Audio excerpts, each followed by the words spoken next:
If you're hearing my voice now, chances are you're tired. Maybe you're wondering, why hasn't anything changed? Maybe you tried, really tried, and still fell short. Then perhaps I have a story for you that's not about money, not about success, but about a debt that I carried my whole life, a debt that you probably owe yourself too. I was born in 1883 in a wooden house in rural Virginia. My mother died when I was 10. My father remarried, and I learned to stand on my own. Before I ever learned to read that at 13, I began writing for newspapers, not out of passion, but because I was hungry.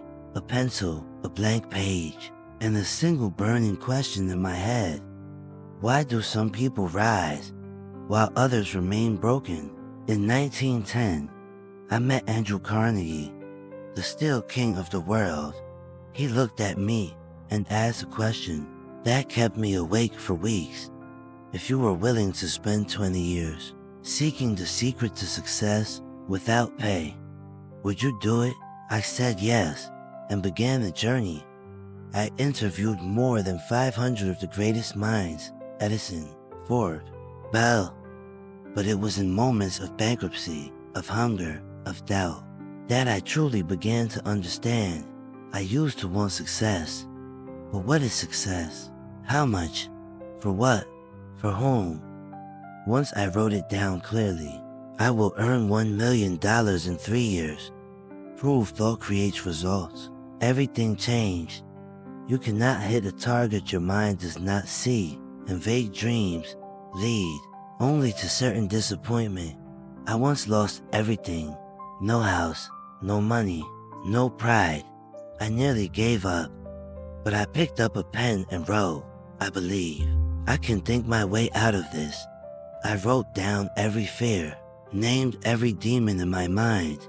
Fear of poverty, fear of criticism, fear of failure. And you know what? When you name a fear, it begins to shrink. Don't wait for permission. Edison didn't wait to invent the light bulb. Ford didn't need a college degree to build a car. And I never needed a title to write, think, and grow rich. What are you waiting for? Someone to tap your shoulder and say, now. You may begin living your life. No one is coming, just you, and the debt you owe yourself. The most successful people I met had this in common. They never walked alone. Edison had a team. Carnegie had 43 personal advisors. They called it a mastermind group, a circle that lifted them through thought, not status. Who walks with you? Do they help you believe, or do they feed your doubt? I chased money, then fame, then approval. But every night I woke up feeling hollow, until I realized true success is living your mission and helping others find theirs. I didn't write books to get rich. I wrote because I was tired of seeing poor people told, you're stuck where you are. I died in 1970. No grand headlines, no lavish funeral, but I left behind a book that reached over 100 million people. And one simple truth: what the mind of man can conceive and believe, it can achieve. But only if you start repaying the debt you carry, the debt of courage, the debt of a dream unlived, the debt owed to your younger self, who once believed you'd make it. I don't know where you are.